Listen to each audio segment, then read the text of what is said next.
guys, it's me again, Jo, and welcome for another video.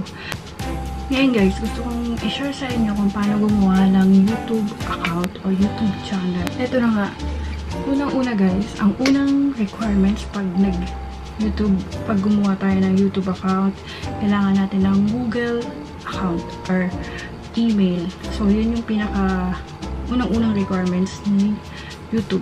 So, Google and YouTube ay iisa lang, guys. Sa mga gustong mag-YouTube, gustong maging vlogger, guys, at hindi alam kung paano, tuturuan ko kayo step by step paano gumawa ng YouTube channel. And ang YouTube ngayon, guys, lalo sa panahon natin ngayon, maraming nawala ng trabaho, maraming saradong company dahil sa COVID-19. And malaking tulong to, makapag-start tayo.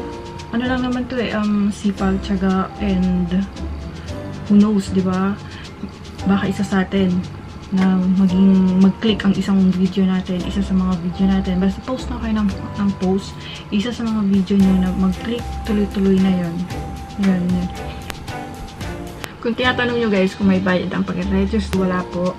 Free lang po ang paggawa ng YouTube channel, and pwedeng siyang gawin sa cellphone nyo, or sa laptop, or sa computer, kung anong meron kayo dyan, basta meron kayong internet. So, yun yung mga requirements ni YouTube, guys. And, ngayon gagawin na tayo ng email account. Kung meron na kayong Google account, and pwede na kayo dito mag-login, and go na kayo dun sa YouTube. Kung wala pa tayong Google account, pwede tayo dito, create account. And mag-create tayo ng account. So, dahil uumpisa tayo, step by step tayo, mag-create tayo ng account. Yan, for myself. And dalawa yan for myself or to my business. So, dito tayo sa for myself. And, yan, laging Gmail kasi Google siya. So, lalagay natin dito yung first name. Kunyari, Maria. Then, last name natin is Juan. Maria Juan. So, yan. And, gagawa tayo dito ng tatandaan nyo guys yung gagawin yung email ha. Tsaka yung password. So, Maria Juan. And, gagawa tayo username Marjo. Okay, Marjo. Username natin Marjo. So, yan. Marjo, and then underscore Juan. So, Marjo Juan underscore. So, Marjo underscore Juan at gmail.com. You can use letters, numbers. So, lagyan natin siya ng 83. So, yan yung age ko. 83 na ako. So, use my current email instead. No, I don't like. And, password. Gawa tayo ng password. Ito guys, tatandaan nyo yung password ha. Kasi maraming nakakalimot ng password.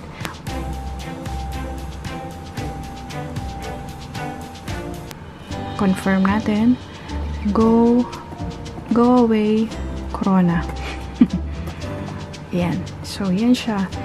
Use 8 or more characters with a mix of letters, numbers, and symbols. So, lagyan natin sila ng symbol or number na lang ulit. 83.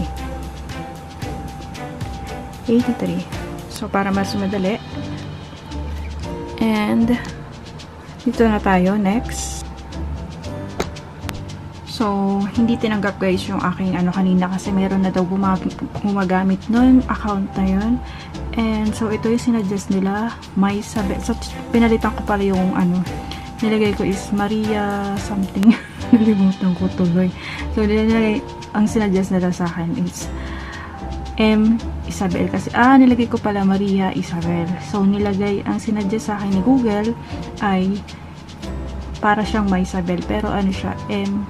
Isabel. M is for Maria. 707@gmail.com. So, yun yung sinuggest nila. And then, dito, kung saan bansa ka, nilagay mo yan dyan. And then, yung phone number mo, yung phone number mo, lalagay mo dito. And then, may isi-send sila sa inyo na number or PIN. Tapos, i-ano nila yan para ma-activate yung account. So, lalagay natin yung number natin.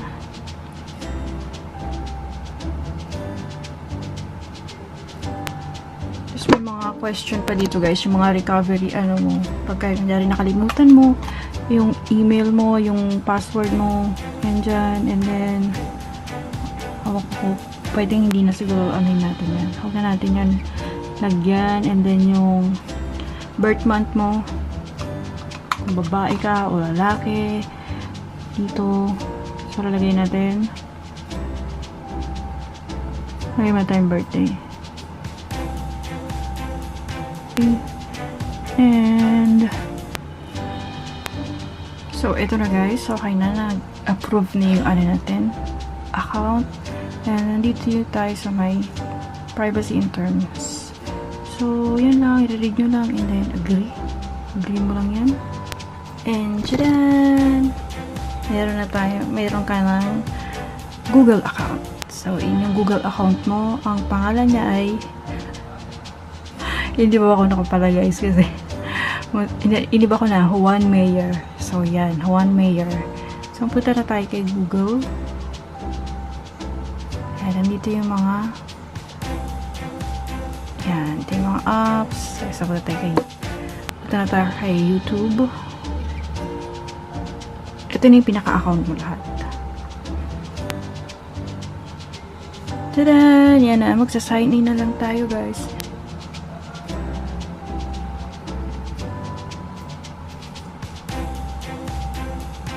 So, dito yung home. Ayan yung home, trending, subscription, and dito tayo. Kailangan natin mag-sign in. Gagawa tayo ng account. So, dito guys yung create a channel. Yan. So, dito tayo sa may create account. Or, oh my god. Dito tayo sa may create a channel.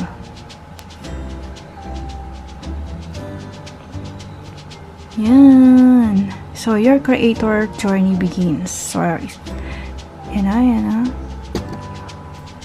Dito tayo sa may get started or no thanks, get started. Let's get the party started. So, yan. Select ko dyan guys. Choose how to create your channel. Use your name or use a custom name. Create a channel using the name and picture on your Google account. Juan Mayer, select, or use a custom name. Create a channel using a brand or other name and picture, select. So, gamitin lang natin. This is Juan Mayer.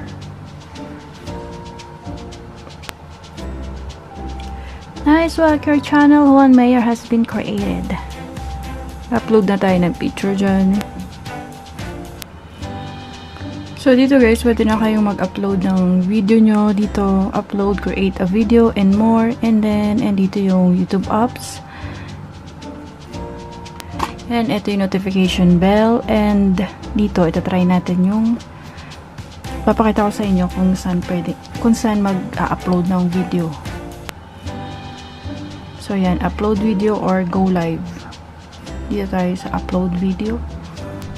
So, ito yung makikita nyo guys pag mag-upload kayo ng video sa YouTube. Yan, select file and then diretso na yan, mag-upload kayo and then upload.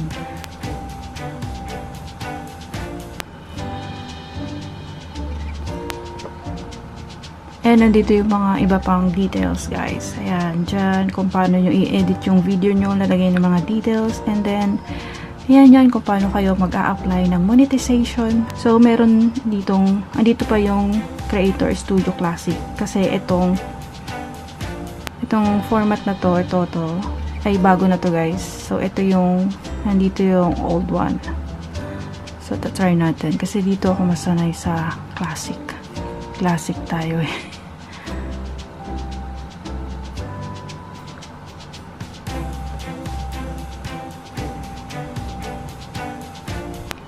Okay na rin ito, may ganito pa rin yung classic ko.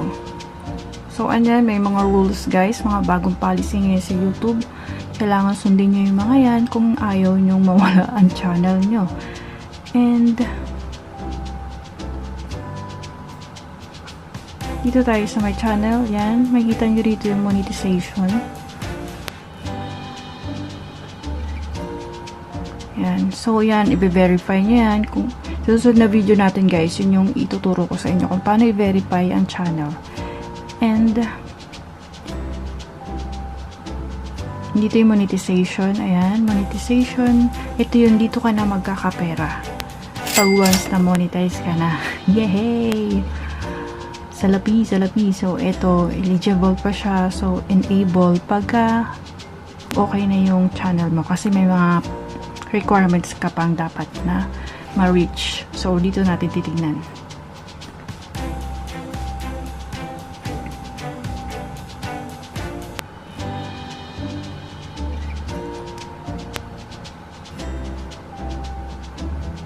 So, ito yung requirements guys. Para ma-monetize ka at para kumita ang channel mo. At least 1,000 subscribers and watch hours 4,000.